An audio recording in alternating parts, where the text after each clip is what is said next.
Marvel, comic books, fanfiction, and Wattpad. Oh my. Welcome to my Wattpad Wednesday talk today. Today we are going to be discussing another Wattpad book by a friend of mine called The Secrets We Hold, a Helmsworth Institute novel. It's up on Wattpad. Let's talk about that today.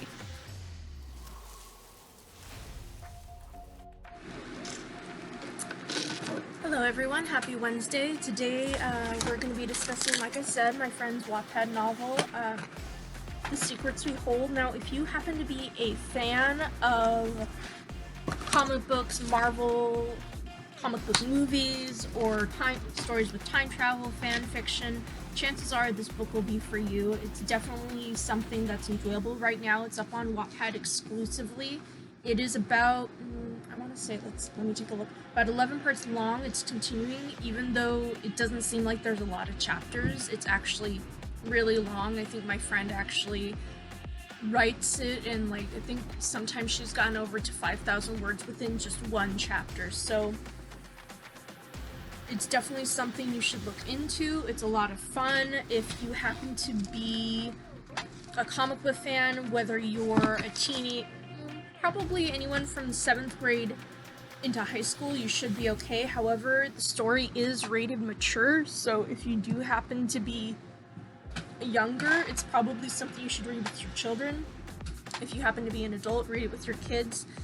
It does have some violence, there is some rough language, and from having originally read the original draft of the story before she published it, it was originally actually a fan fiction.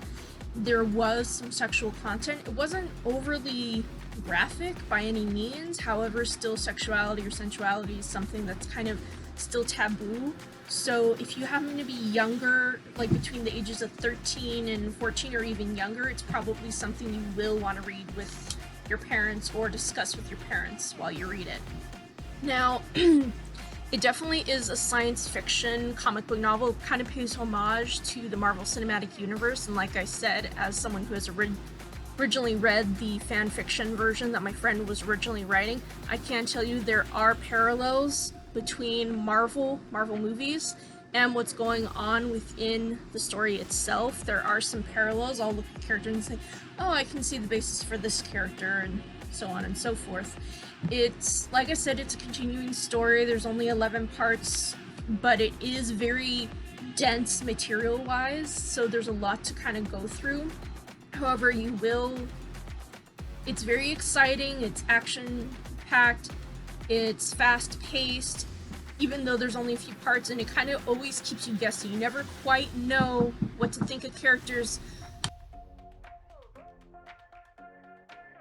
I'm actually pulling up Wattpad on my phone right now so I can read the summary for you guys. It's definitely something I'm still reading it as well, so I've read it before and I'm kind of still going through it right now, but if you want to check it out, definitely do it. I'm going to actually pull up her page in a little bit, and I will include the link to her Wattpad as well as her writing Instagram. I will include the links below if you want to follow and check her out. You can also you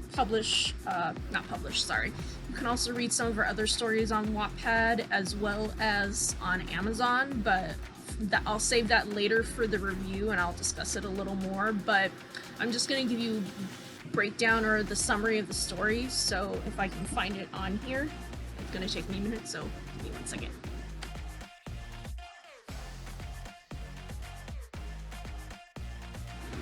The Secrets We Hold. Jo is just a normal girl in our world, down on her luck, but that was just starting to change with a new job. However, one night, on her drive back to her recently acquired apartment, she ends up in a crash in the world of her favorite comic book series. On their end, it's 2012, and Helmsworth has just recovered Sergeant Quinn O'Connell, a World War II soldier who volunteered alongside his still missing brother to be subjected to a series of experiments that give them powers. The Arcana is a vicious and mysterious organization that few know the truth of, and with Quinn back in the game and Kyrell still missing, they'll be gunning for Helmsworth like never before.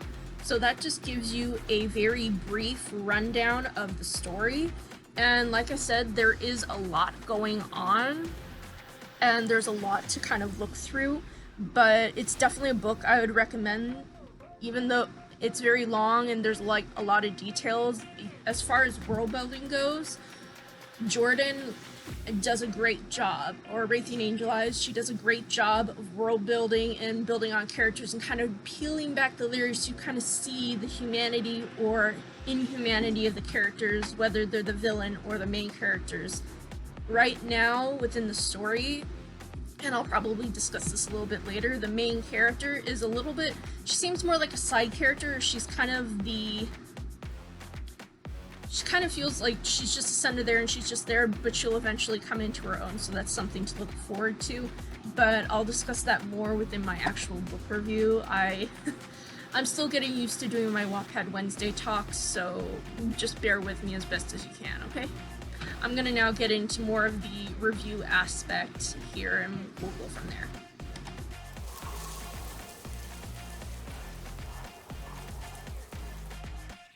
Okay, I'm not sure what happened, but I actually had filmed about 3.5 minutes of my book review, and for whatever reason, the camera app that's on my laptop turned off. I'm not sure why. Maybe the computer overheated. I'm not sure, but basically, while I go talk about the story, I'm just going to discuss the story, the characters, themes, where it's possibly headed, and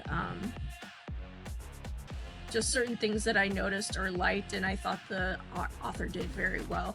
And the thing is, I actually do know the author personally. She's one of my best friends. She and I have been friends for about 2 years, but and like I said, I'm not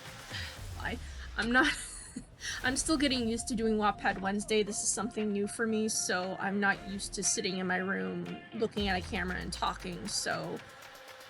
And since I don't know a lot of writers on Wattpad, I mean, that's kind of changed a little bit since I've started doing this. I've gotten used to talking more to people and reading different authors, but she said, yeah, you can do a review or book talk on my work as well as another person as well that we're both friends with, so that's why I'm gonna do her book today. And like I originally said, the Helmsworth, sorry, I can't really talk right now. The Secrets We Hold, it's the first book in a series that my friend has planned. Right now, she is currently in the process of not just moving out, but also moving to another state. So she's kind of on a hiatus from writing and with the company that we're all a part of called Multi-Strike Entertainment. And so she hasn't updated her stories for a while, but once she gets settled and everything, she will. So I'm gonna kind of just go over what I know. The story itself, it's rather engaging, and like I said previously in the book talk, if you like comic books or at least the Marvel Cinematic Universe, this book will probably be for you. You can definitely tell there's some parallels, and there's a reason for that. Like I said, she originally wrote this as a fan fiction, or kind of like one of those reader fan fictions where you're the you're the kind of character and you're kind of looking in at what's going on. So this was originally told from her perspective, and then she changed it into what it is now. And this was a part of a project called Project Helmsworth. And like I said, it's a science fiction comic book story. So you can definitely see tropes in there, like the heroes battling good versus evil, struggling with personal demons, and other things that are going on. And the thing is about this, you have the parallel universe, and the character Jo, she is about to build her life. She's kind of becoming her own person, like a lot of young adults, and then suddenly there's a car crash, and she thinks, as everything's kind of swirling around her, suddenly she wakes up in another world. And the thing is about this world, it's not like ours. It's back in 2012 versus the time period that we're in now, and instead of being a real world, she's in the world of the comic book series that she likes about the Helmsworth Institute by Chessboard Comics. Now, we do see some references to the comic book world, so it's kind of an in-universe thing, and we do get a hint as to why she's there, but it's very mysterious. So the good thing that the author does, that Jordan does, is she kind of peels back the layers, like I said. So you kind of you don't get everything all at once, boom. You kind of have to kind of reread or kind of say, oh, I wonder if this. So she constantly keeps you guessing.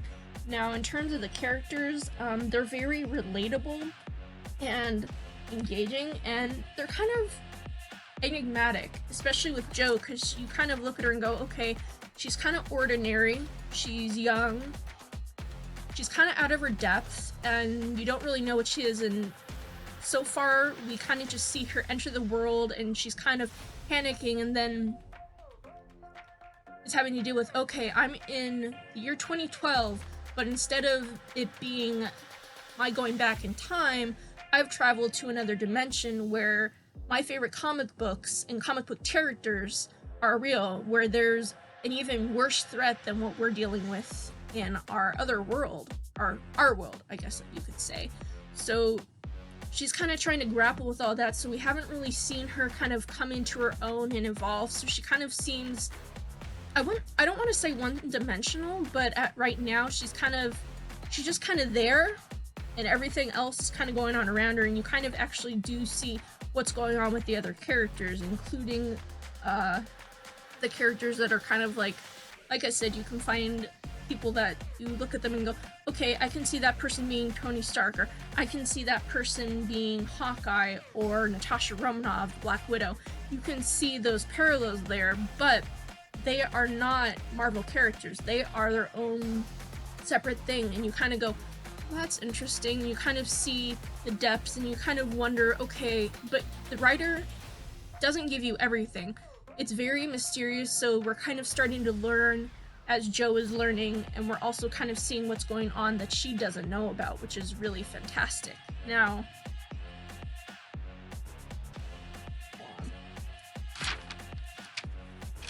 as far as themes go, you kind of have to deal with the who am I, how do I belong here. You kind of get the sense of, okay, you have the character of Jo as well as Quinn.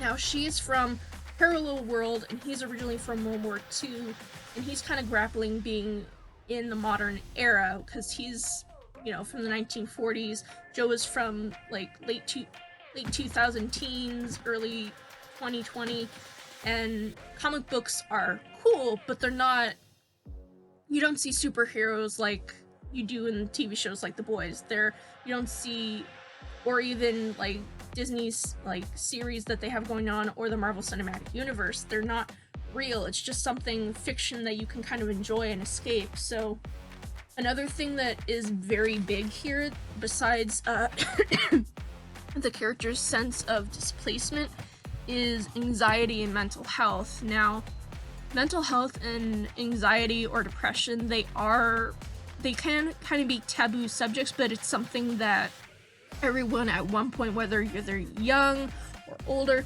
it's something that you deal with. The who am I, what have I done, how do I get out of this, what am I gonna do, and just everything that life kind of throws at you, and kind of wonder, how do I deal with it? So you kind of, like, go into yourself and deal with trauma and how you kind of respond to outer stimuli or inner things that are going on. That's something that the character of Jo has to deal with, because she was originally an outsider looking in as a human who reads comic books, and now she's in that world, and she's having to kind of grapple with, okay, there's even more dangerous things than car accidents or whatever, so you have that, and there's a lot going on. As far as world building goes, Jordan does a fantastic job. I think she does better than most writers. You can see the colors, you can feel things, you can sense things, and you kind of become a part of that world as you read, and even though you're sort of a fly on the wall, you kind of get the sense of what the characters are feeling, the anger, the anxiety, the hope, the joy, the sadness, and even their misery, especially one character who, I'm not gonna really, I kind of spoiled it a little bit, but the reason that Jo is in that world, the person that kind of brought her there, he's dealing with his own inner demons as well as external forces, and you can sense his sadness and guilt, but also I had no other choice. So you can really feel for the characters, you can get a sense of the world, even though it's similar to our world in many respects. Like I said, because it's sort of a parallel world where comic books are real.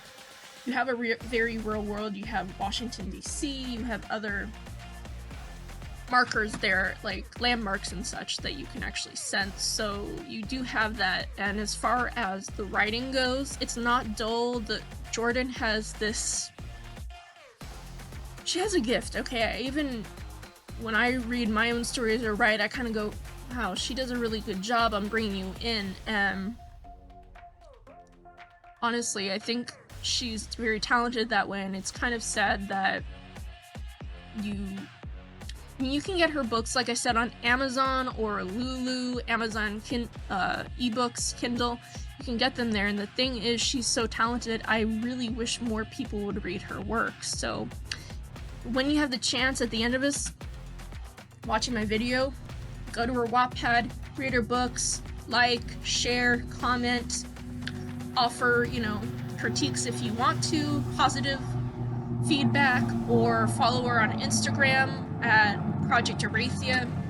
Or if you have a little bit of money to spare, I know it's COVID-19 and everyone's dealing with quarantine and pandemic, I would check out the books that she does have available, either on lulu.com, where she originally self-published her work, or you can get them on Amazon, Flames of Arathia, or The Legacy Trials. I already have both of those on ebooks, and I am gonna eventually do a book talk and book review on those two books. One of them, like I said, the one thing is, she will write to the point where she'll have to look at the chapters and go, okay, that's a little long. Like, at one point in one of her books, when she was doing the second edition, I think she had a chapter that was like, I want to say between 20 to 50,000 words. So she ended up actually having to divide that chapter into 2 chapters because there was so much written dialogue and so much words that she had to kind of split the chapter into 2.